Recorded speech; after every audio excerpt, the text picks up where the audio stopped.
This is a Bioscope camera manufactured by Charles Urban's Warwick Trading Company. In 1903, around the time this camera was manufactured, more than 1 billion people had yet to see a moving image. At the end of the 19th century, movies had just begun. It has grown and continues to grow to this day and well into the foreseeable future. Today, moving images are amazing. They're present in nearly everything in our lives. They're in motion picture theaters, televisions, computers, tablets, jumbotrons at sports stadiums, rock concerts, and even in our mobile phones. We can see this gradual process of change starting with the very origins of cinema. In the near future, we'll be seeing moving images through implants. Video game 3D digital images that are created today don't really exist in some tangible way. They're wonderfully magic. Even more magic than the images created by this camera at the turn of the 20th century. But both are so amazingly connected. This video is a salute to this camera, Thomas Edison, Lumiere brothers, and especially Charles Urban and Alfred Darling and everyone in the motion picture industry before 1904. Experimenting with 70 years of still photography brought about moving photography. It was the fascination of the technology and not the subject matter that first took the world by storm. That's all. That's it.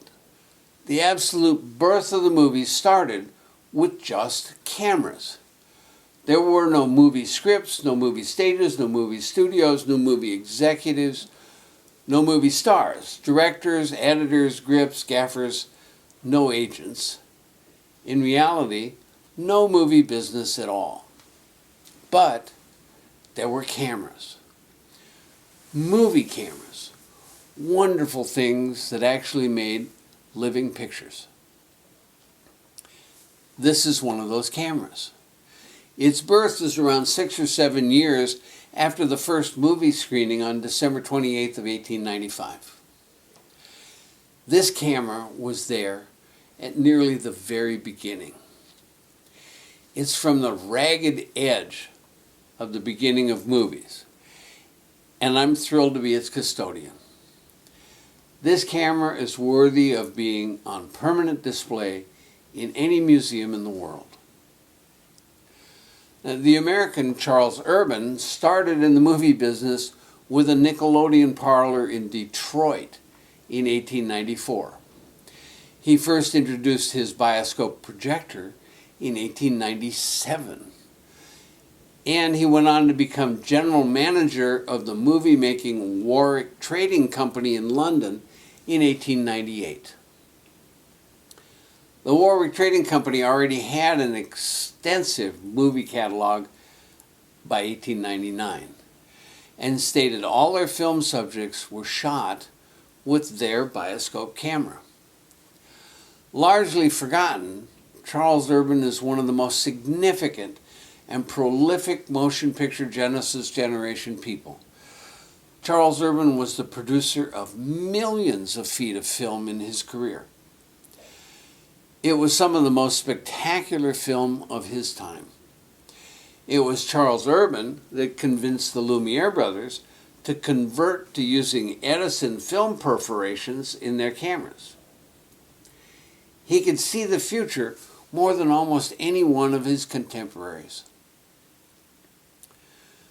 Just as an example, here are 2 Lumiere brothers quotes. Louis Lumiere said, "The cinema is an invention without a future." And Auguste Lumiere said, "Our invention can be exploited for a certain time as a scientific curiosity, but apart from that, it has no commercial future whatsoever." Alfred Darling, the gifted camera engineer, manufactured the Warwick Trading Company Bioscope cameras. This is a Bioscope camera manufactured between late 1902 and early 1904. And you can see Alfred Darling's logo stamped in several places in this camera. There are very few cameras that are as historically important to the motion picture industry as this one is. Movies, no one had ever done this before. These people had no preconceptions of how it was done before, because it hadn't been done before. In 1903, Charles Urban and Alfred Darling were dreaming and imagining what could be done with this new technology. About 70 years later, it's very similar to the dreaming and imagining done by Steve Jobs and Wozniak.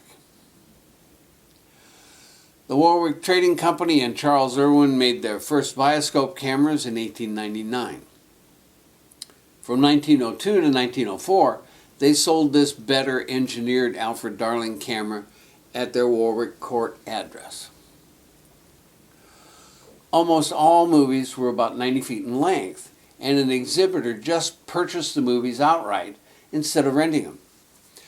The Warwick Trading Company catalog of 1899 listed such titles as Dog at the Beach, and Feeding the Chickens, and Happy Children at the Zoo. They made 358 movies in 1899. Under Charles Urban, the Warwick Trading Company grew so huge that other producers asked that they distribute movies for them. Producers just wanted to concentrate on production and let someone else do the sales. Now, after studying the makers of these early movies for many years, I've come to the conclusion that these people were seeking out the adventure of the new direction of photography.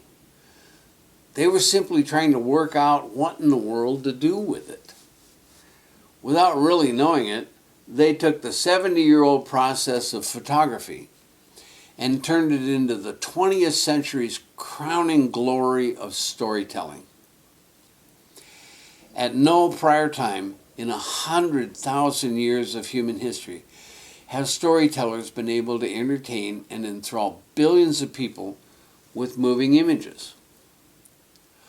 All of this had its very beginning with Alfred Darling, Charles Urban, and their Bioscope camera. Alfred Darling has the distinction of being the very first person to sell a motion picture camera to the public. His camera shot the majority of movies before 1905. This camera worked at the very beginning of an amazing watershed period in human history. Being a caretaker for this camera is something akin to having one of the very first printing presses.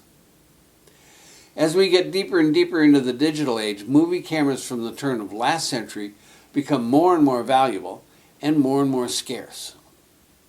Cameras from before 1905 are exceedingly rare. Many people want to buy and display a Mickey Mouse ear movie camera.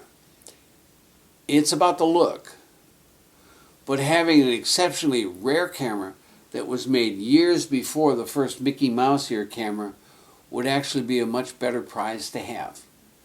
Having such technical ingenuity in the flesh is a more profound and humbling experience. Now we come to the fun part of the video, the camera demonstration.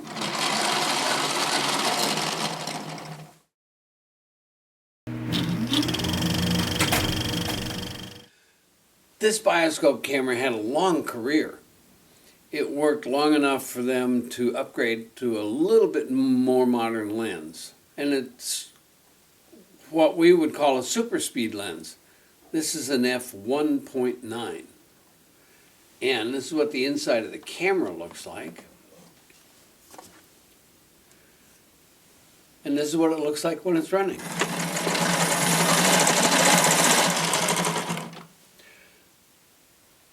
Early cameras had 3 positions for the crank. And you just take the crank off and you put it down here, and the camera will shoot time lapse. And then over here, the camera shoots in reverse. And this is the footage counter, and Alfred Darling's logo is printed right on the paper in the footage counter. Now we're going to talk about the inside of the camera and the film boxes. Now this is the top film box. That's where your unexposed neg goes. And it's held in place with a tie-down screw. You undo the screw and you can just take this film box right out of the camera. And then you thread the film, comes out and goes through this process here. It comes to this area where you open the film gate, the pressure plate, thread your film, close that back up, close this up, and then pull this plug out, and you look in the end of that hole to get focus. You focus right on the film. And then once you have focus, put your light plug back in, and your film's threaded.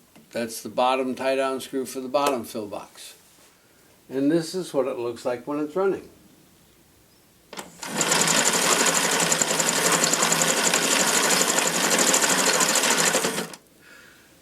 So this is a really early gearhead. One crank does the tilt, and the other crank does the pan. And if you wanted to reset your camera, you dropped it out of gear and you could rotate the head quickly and then put the gear back in place, and then you could crank again.